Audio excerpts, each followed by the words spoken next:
Fala pessoal, tudo bem? Professor Samuel de Geografia na área. Hoje a gente vai trabalhar a correção da prova de Geografia da SpaceX de 2019. Então é muito importante, né? Sempre ao final de cada concurso vocês poderem também rever as questões, ver onde é que vocês erraram. Então esse trabalho de corrigir as provas é para que vocês possam entender ali onde é que os alunos costumam se enganar nas questões. Então vamos lá, prova de Geografia da SpaceX de 2019. Essa primeira questão, tá? Era uma questão que trazia um tema de atualidades, né, do processo do Brexit, né, que encerrou no final do ano passado, e a gente vai ter, junto com isso, uma questão que muita gente se confunde, que é uma questão de geografia política. Do que é o Reino Unido, do que é a Inglaterra e do que é a Irlanda, Irlanda do Norte, Escócia, País de Gales, e o que juridicamente formula um país, né, o que são reinos separados, né? Então, Brexit é uma abreviação para British Exit, né, saída britânica, no caso da União Europeia, né? Esse é o termo mais comumente usado quando se refere à decisão do Reino Unido de deixar a União Europeia. Considerando a composição do Reino Unido, escolha aquela que melhor expressa a representação cartográfica do Brexit dentre as alternativas abaixo. Então, a gente vai ver que, na verdade, aqui, ó, o nosso gabarito vai ser a alternativa A, tá? E dentro do Reino Unido, né, que vai ter a constituição jurídica de um país, a gente tem o quê? Aqui, Inglaterra, né? 2, País de Gales, 3, Escócia e 4, Irlanda do Norte.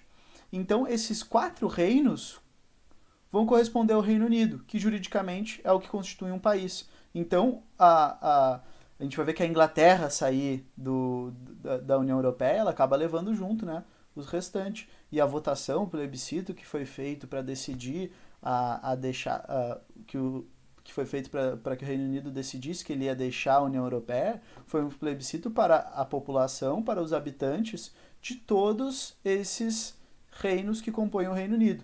Então o Reino Unido vai ser feito inclusive pela Irlanda do Norte. O que sobrou em branquinho aqui, que não faz parte do Reino Unido?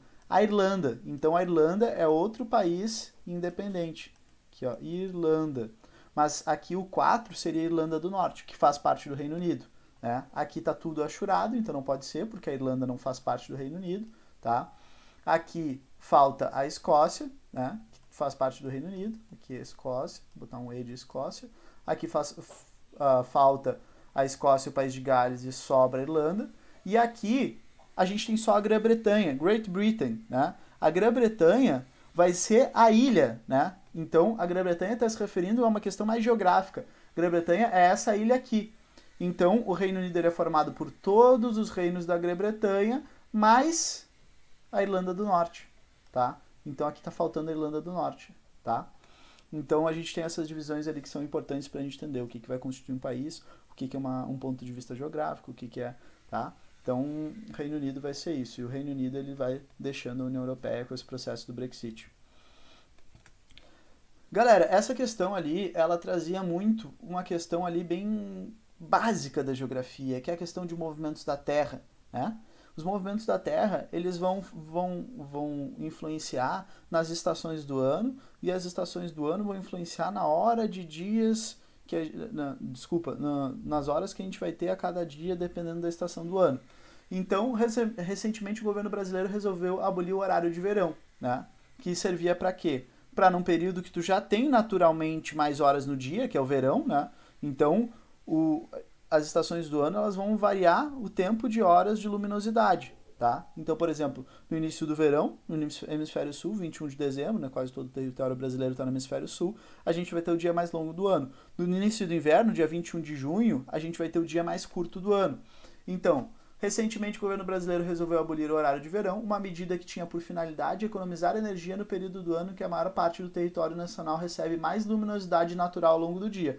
Ou seja, naturalmente, eu já tenho os dias mais longos, e para eu ter um dia mais longo ainda, eu vou botar uma hora a mais no dia, então o sol vai se pôr mais tarde, e isso consequentemente vai fazer com que as pessoas façam mais atividades na rua, mais atividades ao ar livre, e vão gastar menos energia. O objetivo do horário de verão era economizar energia, né? Então tu não precisa ligar a luz tão cedo.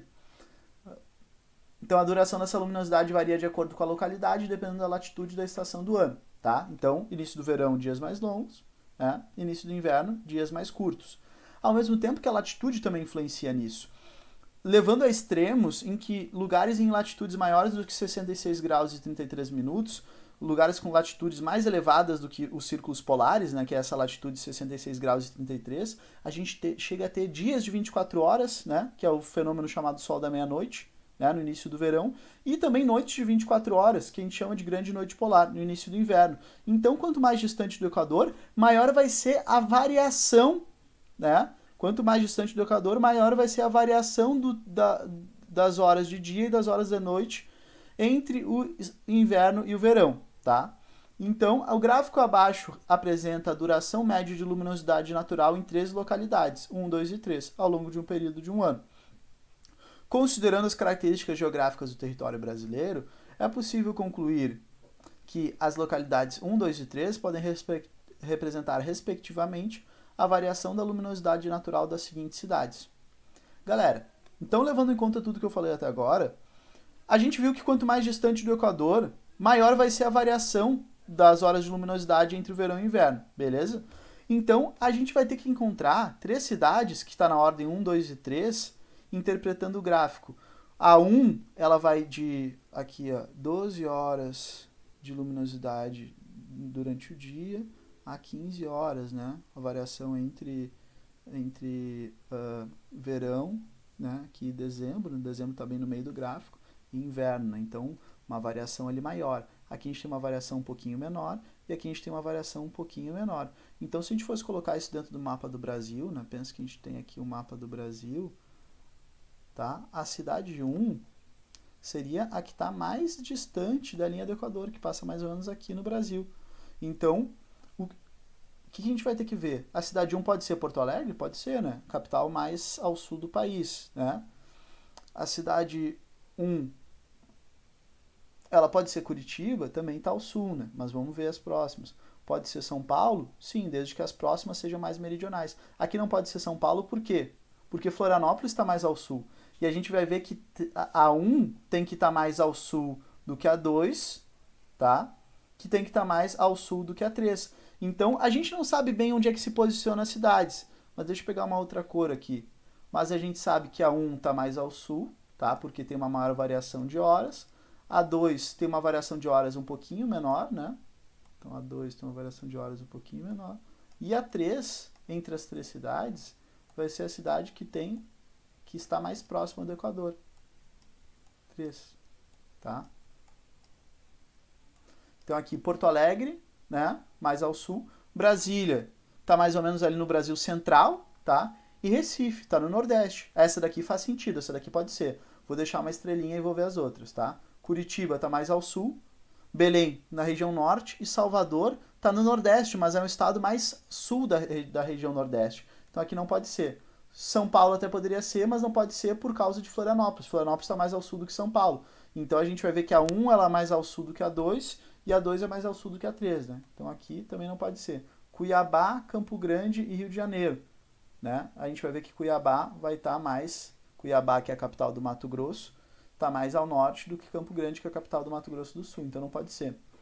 Palmas, né? Capital do Tocantins, Natal e Belo Horizonte. A gente não pode ser porque Palmas e Natal estão mais ao norte do que Belo Horizonte. Então a gente vai ficar aqui com a alternativa A. Porto Alegre. Então a variação das horas de luminosidade durante o dia e a noite entre o verão e o inverno vai ser maior em Porto Alegre do que Brasília, e em Brasília vai ser maior do que Recife. Porto Alegre está mais distante do Equador, né? Recife está mais perto do Equador e Brasília está na metade do caminho. Então a alternativa correta aqui vai ser a alternativa A, tá? Dessa questão vai ser a alternativa A. Galera, a questão 23, tá? Ela é uma questão de placas tectônicas, do movimento tectonismo, do movimento das placas tectônicas.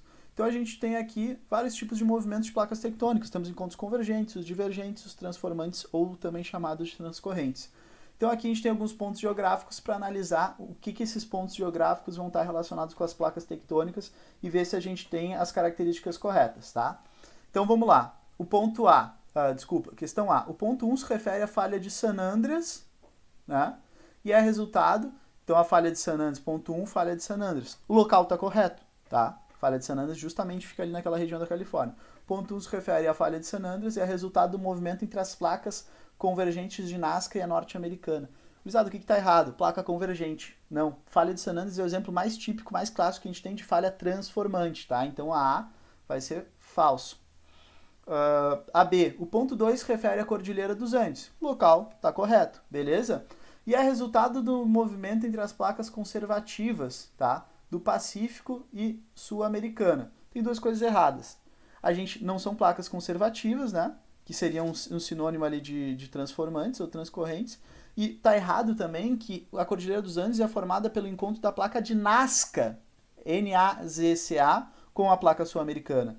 E não da placa do Pacífico com a placa sul-americana. Então essa daqui vai estar falso também. C. O ponto 3 se refere à dorsal mesoatlântica, justamente, né? Dorsal mesoatlântica ou mesoceânica. E é resultado do movimento entre as placas divergente, ou seja, está se separando entre a África, né, entre a placa africana e a placa sul-americana. Correto, essa daí está verdadeira. Está verdadeira por quê? Porque a gente vai ver que a América do Sul e a África faziam parte do mesmo continente, a Gondwana. Com esse movimento divergente das placas, elas se afastaram e estão se afastando cada vez mais. Essa placa está se abrindo. Quando se abre, o magma vem para a superfície, que acaba se derretendo, que acaba se consolidando e formando essa dorsal mesoceânica. Então a C vai ser nossa alternativa verdadeira aqui, tá? Beleza. Questão 24.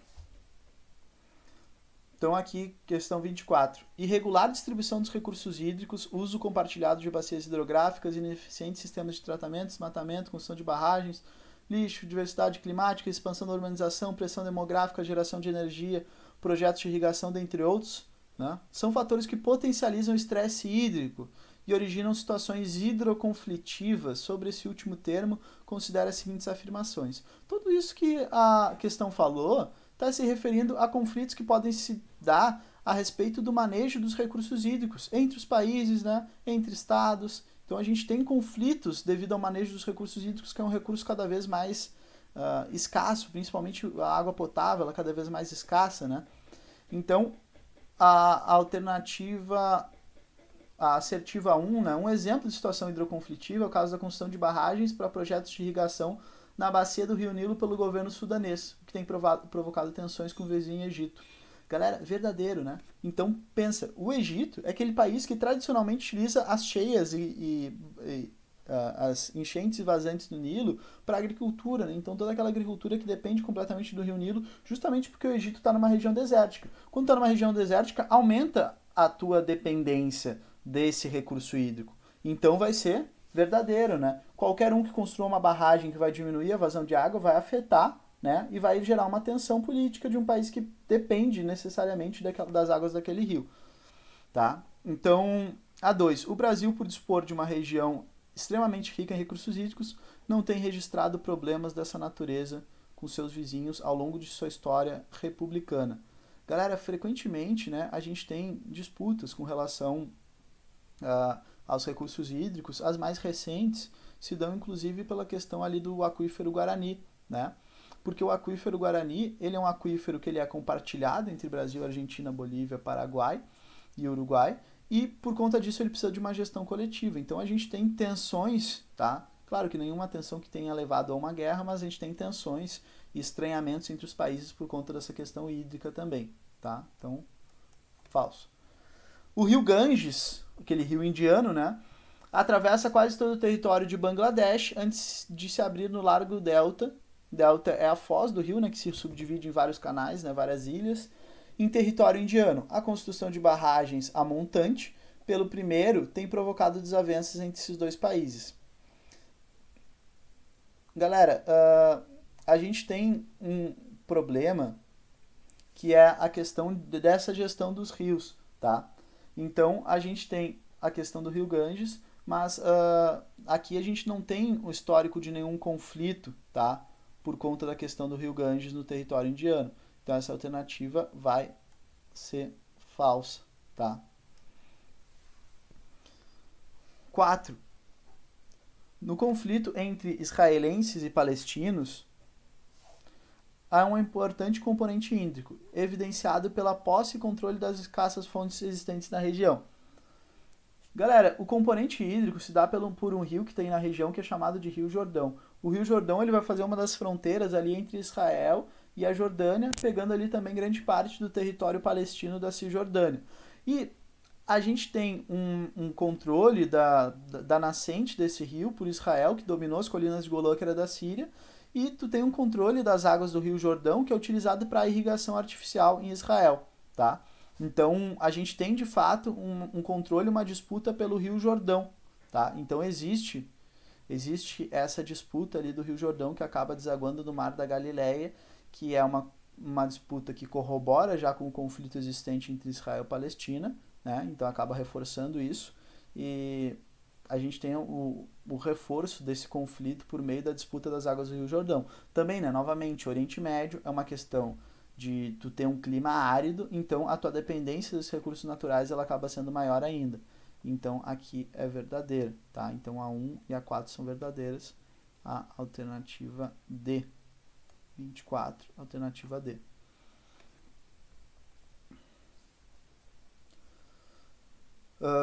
Questão 25. Numa sala de aula, um professor de geografia apresentou o seguinte texto. Tá? Quase todo mundo conhece. Daí ele vai falando sobre algumas teorias, né? Sobre algumas teorias que são refutadas eventualmente e tal. E daí, depois da leitura desse texto, o professor vai pedir para os alunos que, com base em evidências científicas, refutassem a ideia que a Terra é oca. E os alunos vão apresentar os seus argumentos, né, sobre essa ideia de se a Terra é oca ou não, defendendo que sim ou que não, tá? Então a gente vai ver se os argumentos deles são plausíveis, os argumentos apresentados ali pelo João, pelo Carlos e pelo José, tá? Então, vamos ver. Essa ideia de que a Terra é oca é um absurdo do ponto de vista da ciência. Por meio de sismógrafos, né, que vai mandar ondas, né, que vão ser refletidas, e conforme os sismógrafos tu vê a densidade dos materiais da estrutura interna da Terra, é possível medir a velocidade de propagação das ondas no interior da Terra. Os estudos revelam que o interior do planeta é formado por diversas camadas com densidade e composição de materiais variados, né, como mais no interior. A gente tem níquel e ferro, né, a gente vai ter sílica, a gente vai ter vários materiais, né, então sílica, magnésio, níquel, ferro, tá? Então todos esses são materiais que fazem parte da estrutura da Terra, e isso a gente sabe não empiricamente porque a gente não foi lá no interior da Terra. A gente mediu por meio desses sismógrafos, tá? Então, essa daqui vai ser um argumento plausível, vai ser um argumento interessante, verdadeiro, né?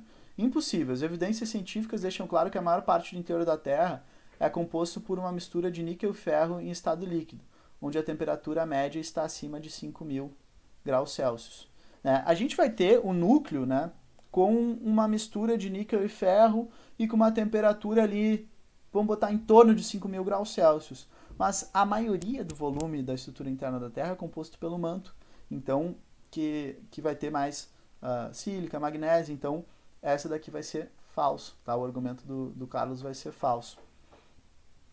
José, como a Terra poderia ser oca se já sabemos que os terrenos e os vulcões, por exemplo, originam-se da pressão exercida pelo magma encontrado na astenosfera, né, que é a camada superior do manto. Então, é difícil, né, afirmar que a Terra é oca se a gente está vendo, né, os vulcões despejarem lava, se a gente está vendo os terremotos acontecerem, e isso se dá pelo movimento convectivo do magma ali dentro do manto, né? Então, essa daqui vai ser um argumento plausível. Aqui, né, o Carlos ele não foi um argumento errado, mas ele errou na proporção das coisas, né? Ele falou que a maioria do interior da Terra é feito por níquel e ferro, isso que é falso, tá? Então aqui os argumentos plausíveis foram do João e do José, tá? Então a alternativa E é a correta. Galera, questão 26, ela é uma questão de climatologia clássica, que vai nos exigir ali um entendimento da interpretação de climogramas e colocar aquilo ali dentro do panorama, né, nacional, dentro do panorama de climas nacionais que a gente conhece, tá? Então, a gente já pode dar uma olhada aqui nos climogramas aqui por cima. Esse daqui vai ter uma maior média de temperatura, tá? Só que uma média de temperatura com uma baixa amplitude térmica. A gente já pode fazer uma relação desse daqui, né, principalmente com um mais equatorial, né? Menor amplitude térmica, está mais relacionado ao Equador. Aqui seria aquele equatorial semi-úmido, né? Que pega aqui que vai pegar ali uma parte de Roraima e tal, que não é uma floresta tão densa, tem uma parte mais de campos, né? Tu tem não chega a ser uma estiagem, mas tem uma diminuição da precipitação mais marcada em algumas estações, diferente do equatorial úmido, né? E aqui a gente já pode ver aqui um verão chuvoso, inverno seco. Verão chuvoso, inverno seco, clima tropical típico. Clima tropical típico a gente encontra no Brasil Central, principalmente na região ali mais de cerrado, né? Tá? Então, o climograma Y a gente vai encontrar mais relacionado com o cerrado, tá? Então, deixa eu ver aqui, tem mais relacionado com o cerrado.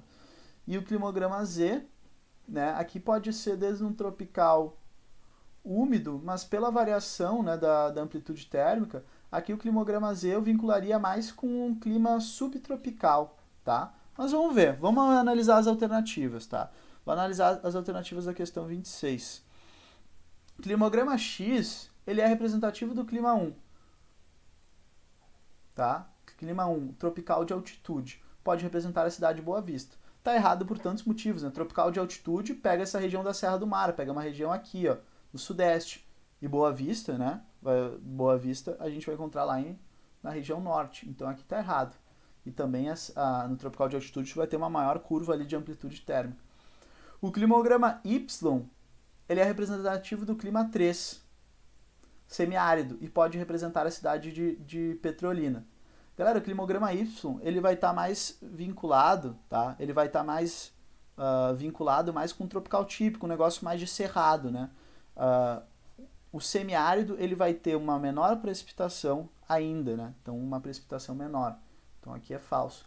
O climograma Z, ele é representativo do clima 6, subtropical, e pode representar a cidade de Porto Alegre. Então, por que ele pode ser o subtropical? Essa curva de temperatura muito acentuada vai estar relacionada com o clima subtropical, que ao mesmo tempo tem chuvas bem distribuídas durante o ano. Então, a gente vai ter um verão chuvoso, né? E um inverno também chuvoso, com tipos de chuvas diferentes, né? Um verão com mais chuvas convectivas, um inverno com mais chuvas frontais, mas ambos chuvosos, tá? Então, chuvas bem distribuídas durante o ano e uma grande variação térmica ao longo do ano. Então, quem mora na região sul está acostumado, né? Verão chega a quase 40 graus, inverno chega a quase 0 graus. Então, grandes variações anuais, que está bem representada nessa curva aqui, que demarca um clima típico ali do hemisfério sul, né? Pela curva tá menor ali no inverno do hemisfério sul, maior no verão do hemisfério sul, né? E uma curva ali com uma acentuação, uma amplitude grande, tá? Então a C vai ser a correta.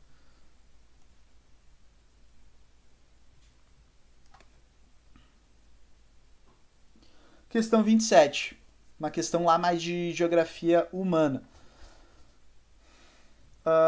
Sobre as diferenças entre esses dois gigantes, podemos citar os fatos, tá? Então tá falando da China e da Índia.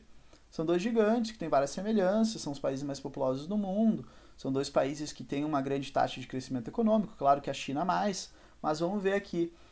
Podemos citar quais fatos sobre China e Índia. Então a SpaceX ela tem uma tendência de cobrar questões de China, Índia, Rússia, Estados Unidos, sobre os países que têm um destaque maior dentro do cenário mundial, tá? Então a Índia baseia sua matriz energética no petróleo e na energia nuclear, a China prioriza o gás e o carvão mineral. Galera, a gente vai ver que ambos vão ter como a sua base energética o carvão mineral. E isso é um problema, né? Porque são países extremamente poluentes, são países que geram bastante poluição por serem países ali, a Índia ainda por ser um país ainda que o pessoal queima muita lenha, é um país que tem uma porcentagem significativa de população no meio rural, e a China por ser uma grande potência industrializada que mantém a base da sua matriz energética no carvão mineral, que é o combustível, a fonte energética mais poluente. Então essa daqui vai ser falsa, tá? Então o carvão mineral vai se destacar para ambos. Tá. 2. A China implantou um rígido programa de controle de natalidade. A Índia não tem demonstrado a mesma preocupação ao longo das últimas décadas. É verdadeiro.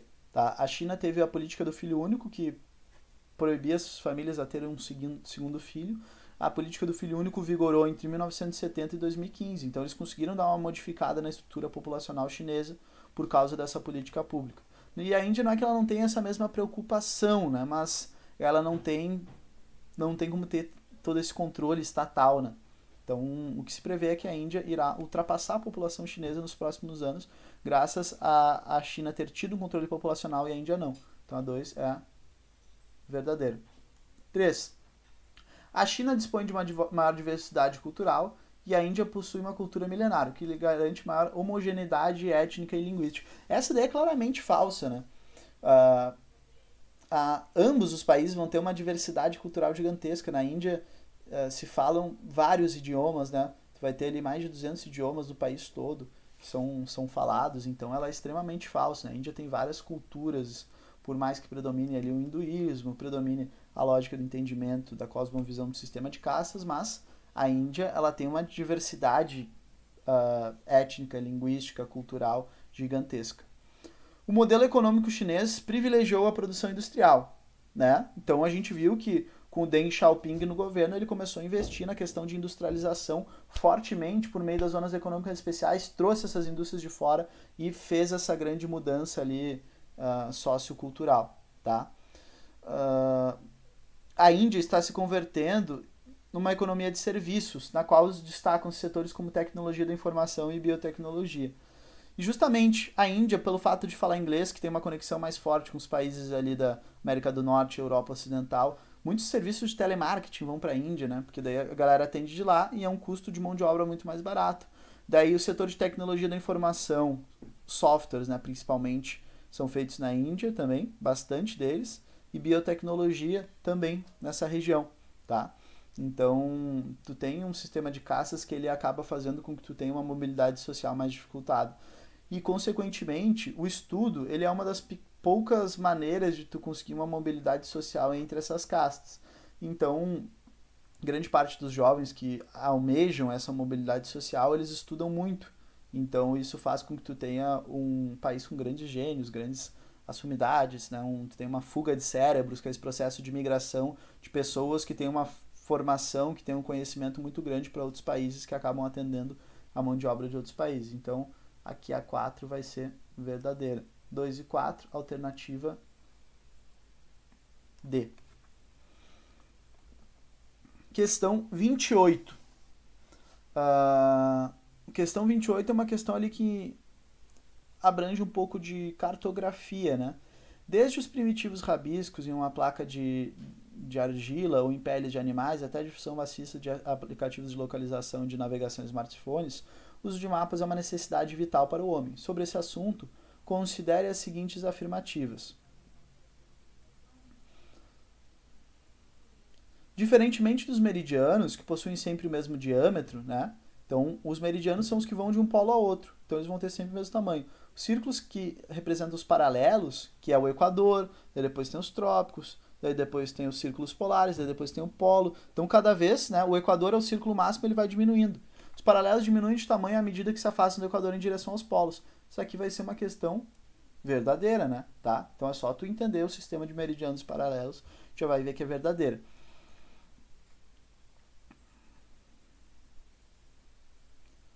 As escalas podem ser gráficas ou numéricas. A representação em escala pequena, tá, mostram áreas pequenas e com muitos detalhes. Galera, a escala pequena é que vai mostrar grandes áreas com pouco detalhe. Então, um exemplo de escala pequena seria um mapa mundi, né? No mapa mundi tu não vê uma rua do teu bairro, mas no mapa mundi tu vê todos os países, né? Então, a escala grande, então tu tem uma inversão ali da lógica. A escala grande é o que tu vê uma área pequena, tá, com muito detalhe, e que tu tem um denominador menor, que é o número depois do 1, 2 pontinhos. A escala pequena é uma escala que tu vê uma área grande, tá, uma área grande com pouco detalhe, e tu vai ter um denominador maior, 1 para 1 milhão, coisas assim, tá? Então essa alternativa aqui vai ser falsa. 3. A distorção de áreas de formas ou de distâncias pode ser eliminada quando as projeções afiliáticas são empregadas na confecção de um mapa. As projeções afiliáticas são as projeções arbitrárias, que não se apegam nem a uma questão matemática, nem a uma questão nem a uma questão de proporção, nem a uma questão de forma, né, que seriam as conformes, as equivalentes. Então as afiliáticas elas são arbitrárias. Então normalmente quando tu quer diminuir essa distorção, tu vai utilizar uma projeção, tá? Que a gente vai chamar de equivalente, não as afiliáticas. Isso aqui tá errado, tá? A anamorfose é uma forma de representação cartográfica utilizada em mapas temáticos, na qual as áreas do país, estados ou regiões são representadas proporcionalmente à importância de sua participação no fenômeno representado. Então a anamorfose é um mapa diferentão, né? Que tu vai ver, de repente, na anamorfose, a Europa Ocidental tá inchada, a África tá diminuída, né? Então, tu vai ter uma distorção da área dos países dentro de um mapa mundi conforme algum dado, né? Então, esse dado pode ser acesso à internet, pode ser alfabetização, pode ser riqueza, pode ser IDH, e conforme esse dado vai se alterar a área, para tu ter um mapa mais visual, um mapa que vai te dar um choque visual e tu vai ver, já vai ter uma noção da proporção daquela informação que o mapa está querendo passar. Então, a anamorfose vão se distorcer as áreas dos países conforme esse dado. Mortalidade infantil, IDH, o dado que seja, tá? Então, a 4, verdadeira, né? Tá definindo de uma forma correta o que é a anamorfose. Então, 1 e 4, né? Alternativa C aqui. Beleza. Questão 29. Então, aqui está falando sobre a influência entre clima e paisagem. A gente vai ver que o bioma ele é o espelho do clima, ou seja, tu tem um clima que possibilita tu ter um determinado bioma em determinado lugar. Então, a questão 29 da prova. A célula tropical, também chamada de célula de Hadley, alísios que vêm, se encontram, formam as Sitio, voltam os contralísios, né, essa célula de circulação de vento, é responsável pela transferência de calor e umidade entre as latitudes equatoriais e subtropicais. Então vem das subtropicais, aqui traz a umidade das subtropicais em direção às equatoriais, aqui chove, né, pelas Sitio, e acabam voltando os contralísios. Então tu tem esse movimento. Nela pode-se identificar os ventos alísios e os contralísios, justamente. Os alísios mais os contralísios formam a célula de Hadley, tá? Então aqui a 1 vai ser verdadeira. A 2. O El Niño é uma anomalia climática com desdobramentos globais. Na costa ocidental da América do Sul, o fenômeno provoca a elevação da temperatura da água do mar e, consequentemente, um aumento da atividade pesqueira no litoral peruano. Isada, tá tudo certo até aqui, ó. Costa ocidental da América do Sul, aumenta a temperatura. O que está errado? Aumento da atividade pesqueira. Para atividade pesqueira é melhor quando tu tem uma água mais fria, tá? Porque os peixes maiores acabam vindo para a superfície e tal. Então a água mais fria ela é mais favorável para a atividade pesqueira, porque tem esse fenômeno de ressurgência acontecendo. Então tá tudo certo até o aumento da atividade pesqueira. Para a pesca é melhor a água fria. Então é falso. 3. No sul e sudeste da Ásia, a agricultura tradicional é muito influenciada pelo regime das monções, cujo mecanismo básico de alternância entre centros de pressão é semelhante ao que regula as brisas marinhas e terrestres, ressalvadas a duração e as respectivas escalas de abrangência. Isso que vai ser verdadeiro, né? Por que ocorrem as monções? As monções vão ocorrer pelo fato de a gente ter baixas pressões no continente, altas pressões no oceano. Essa organização das células de pressão faz com que o vento oceânico entre no continente, gerando essas chuvas durante todo o verão. Então é uma questão ali de células de alta e baixa pressão, tá? Então o vento sempre corre da alta para a baixa pressão e é isso que ocorre nas monções.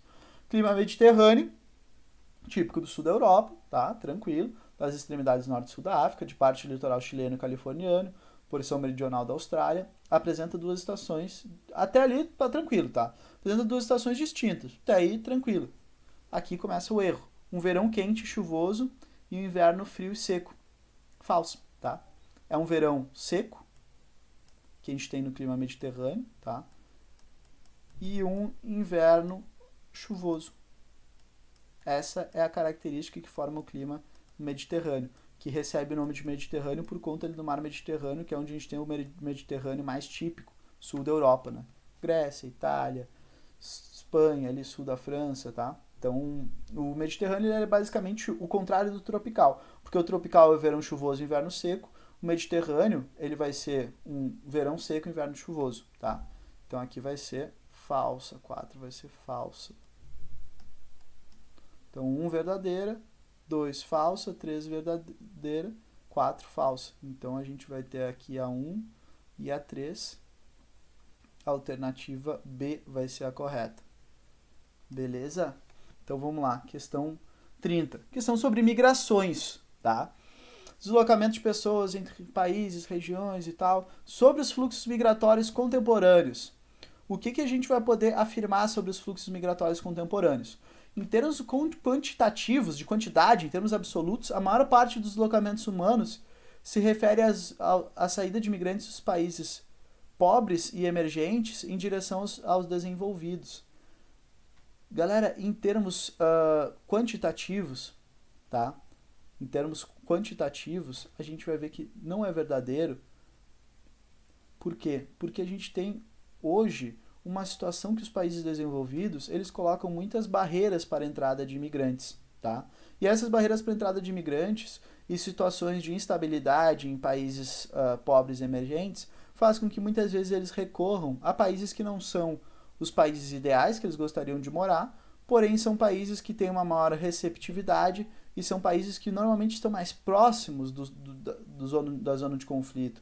Então, os países que mais recebem imigrantes hoje, né, são países que estão num contexto regional conturbado, porém tem uma estabilidade melhor do que o restante dos países, tá? Então, vai ser isso que vai fazer dessa alternativa falsa, tá?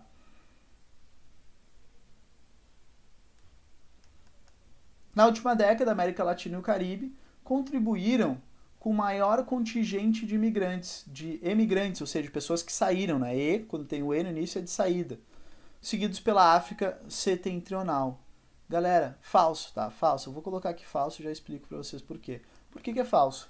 Porque a América Latina e Caribe não tem, né? Não tem uma quantidade de imigrantes tão significativa quanto a Ásia. Populacionalmente vai ser um continente muito menor, né? Então, a América Latina e o Caribe tem uma movimentação, deslocamento em direção à América do Norte, né?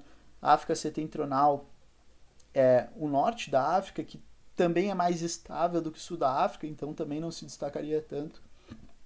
Então a gente não tem uma migração tão significativa quanto a Ásia, né, de uma forma geral, mas principalmente ali Oriente Médio e África Meridional. O sul da África ele é mais conturbado, não tanto a África setentrional, tá?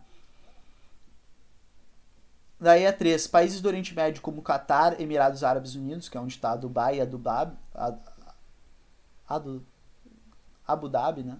Me deu um branco, né? Arábia Saudita e Kuwait recebem muitos imigrantes oriundos do sul da Ásia, Paquistão, Índia e Filipinas. Verdadeiro, galera. Esses são países ricos, os sheiks de petróleo, tá? Que tem uma relação de trabalho complicada, até de escravidão muitas vezes, mas são países estáveis dentro de uma região conturbada.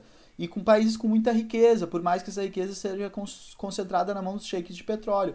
Esses países atraem mão de obra para os serviços mais vinculados a essa questão ali de serviços mesmo. Não tem tanta indústria, não tem tanta agricultura, mas tu tem demanda de serviço. Então vão paquistaneses, indianos e filipinos, que muitas vezes vão para trabalhos extremamente degradantes.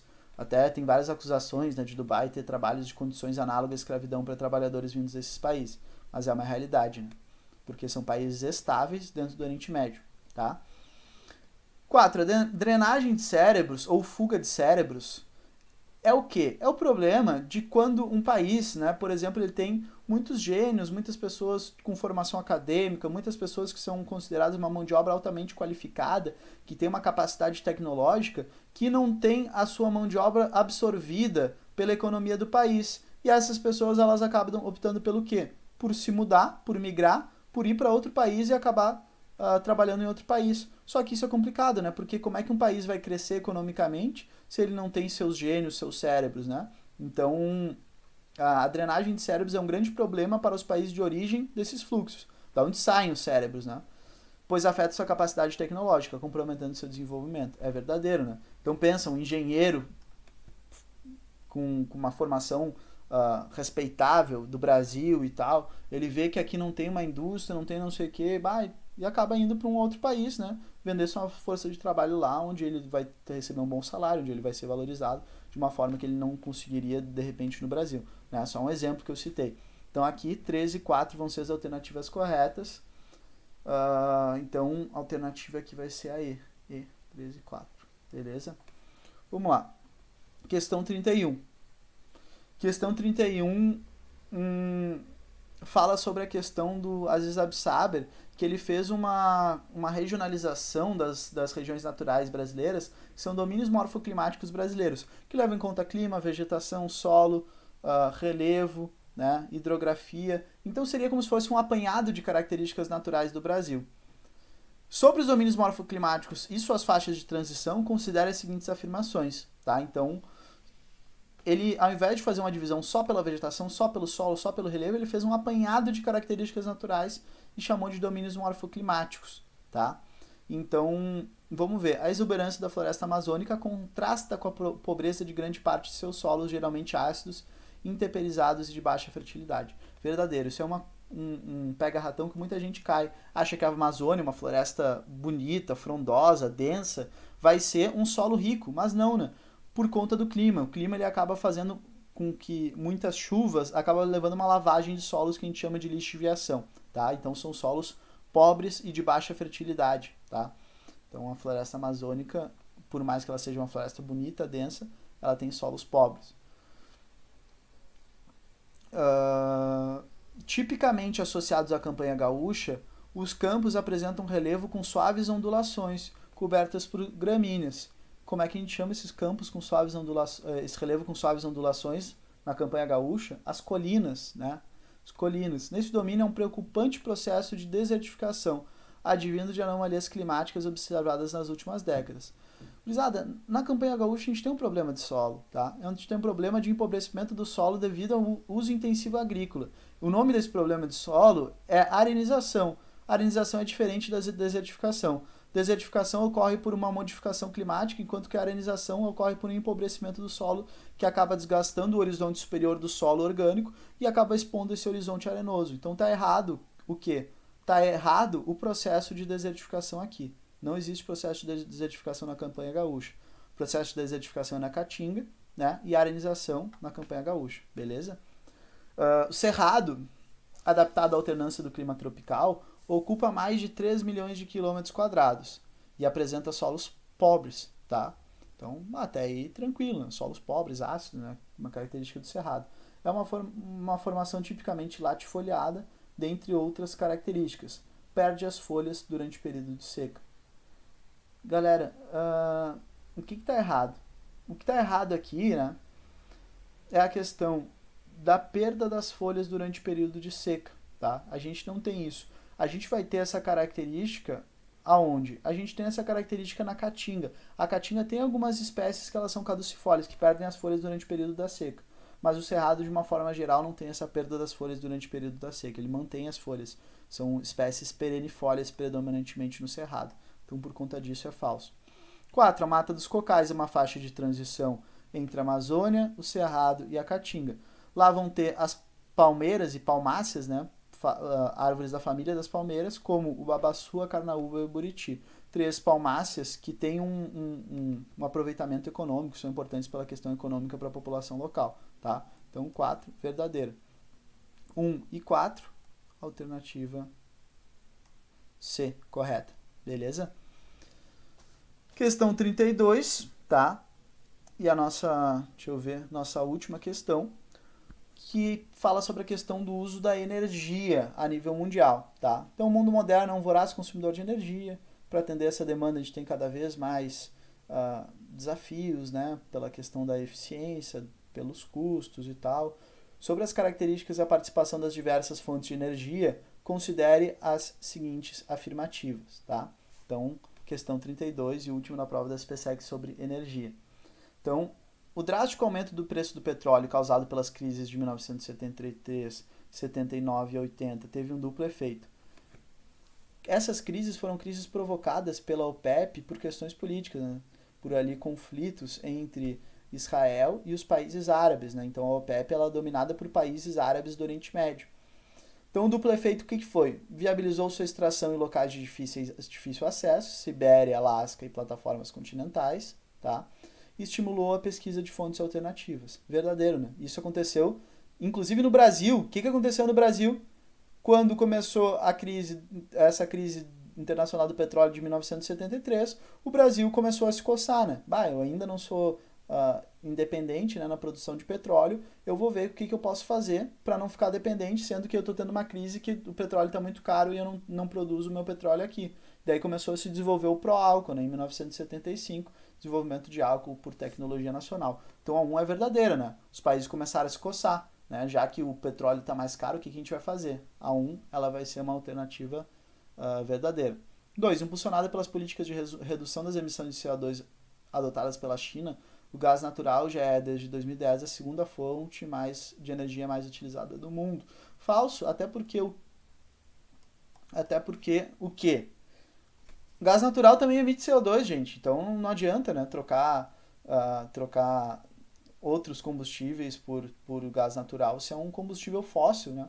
Então o gás natural é natural só no nome, tá?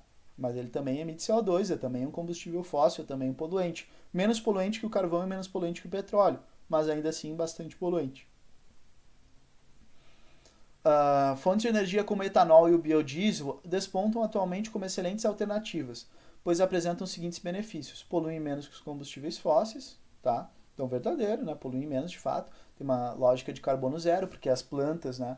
O etanol e o biodiesel são feitos de quê, né? De cana-de-açúcar, de mamona, de milho, de plantas, né? Então as plantas elas absorvem o carbono e depois tu queima o carbono. Então se diz que é uma tecnologia de carbono zero, tá?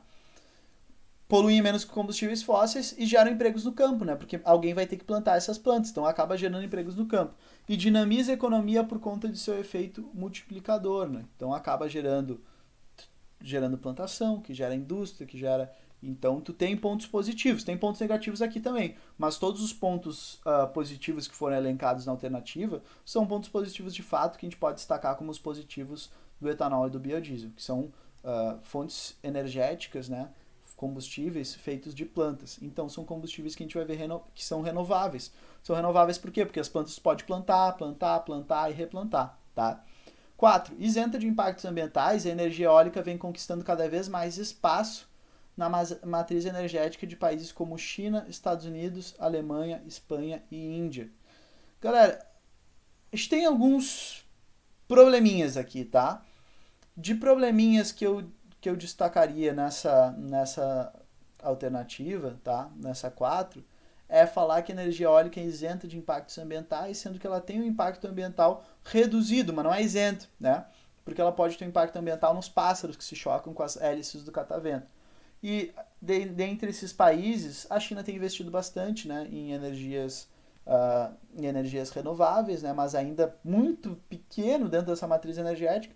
Os Estados Unidos, xisto e petróleo, e não modificou muito a sua matriz energética, por mais que tenha uma pressão da população. A Alemanha, sim, né, tem modificado bastante. Espanha e Índia, bem pouco. Então, dentre esses 5 países ali que colocou como que tem investido na matriz energética da energia eólica, o único que tem de fato um investimento grande nisso é a Alemanha, tá? Então essa daqui vai ser a falso, por ter colocado como isento de impactos ambientais, e pelos países que estão ali meio aleatórios, tá? Só a Alemanha aqui que tem um investimento maior em energia eólica desses 5. Países como França, Ucrânia, Japão e Coreia do Sul continuam a ter nas usinas nucleares uma importante fonte de energia, mesmo com problemas relacionados à destinação de seus rejeitos, à pressão da opinião pública e aos altos custos de construção e manutenção. Galera, para tu fazer energia elétrica, quando tu tem um país que tu não tem rios significativamente caudalosos e com vazão suficiente para fazer energias hidrelétricas, quando tu não tem grandes fontes, né, de outros combustíveis que vão ser mais poluentes diretamente da atmosfera, a energia nuclear ela é uma solução interessante, apesar de cara e apesar de um grande problema potencial, porque a energia nuclear ela não representa uma poluição direta da atmosfera. A energia nuclear ela tem um problema de uma poluição potencial caso tu tenha um acidente nuclear. Caso tu tenha um acidente nuclear, a merda vai ser muito grande. Mas caso tu não tenha, ela polui menos a atmosfera do que o carvão, do que o petróleo, do que o gás natural, do que a lenha. Então é uma alternativa possível para tu produzir essa energia elétrica sem tanta poluição atmosférica, e é isso que tem feito muitos países adotar, né? Então tá corretíssimo. França, né, utiliza bastante por não ter rios suficientes para abastecer a energia elétrica do seu país. Ucrânia, né? Então, a Ucrânia, inclusive, é onde fica a antiga usina de Chernobyl, que já tem um histórico de acidente, né, com problemas nucleares. O Japão, né, usina de Fukushima também, ficou conhecida também por seu acidente nuclear, mas o Japão é um arquipélago pequeno, limitado de recursos geográficos, e a Coreia do Sul, que fica numa península também. Tá? Então, países com limitações geográficas investem muito em energia nuclear por ser uma solução. O Brasil precisa dessas usinas nucleares? Não precisa, mas é interessante que tenha por uma questão estratégica e de desenvolvimento tecnológico. Então, a 5 é verdadeira. 1, 3 e 5, alternativa B. Tá? Então, terminamos aqui a prova de Geografia da SpaceX de 2019. Estamos juntos. Boa sorte. Tudo de bom. Professor Samuel na área. Valeu.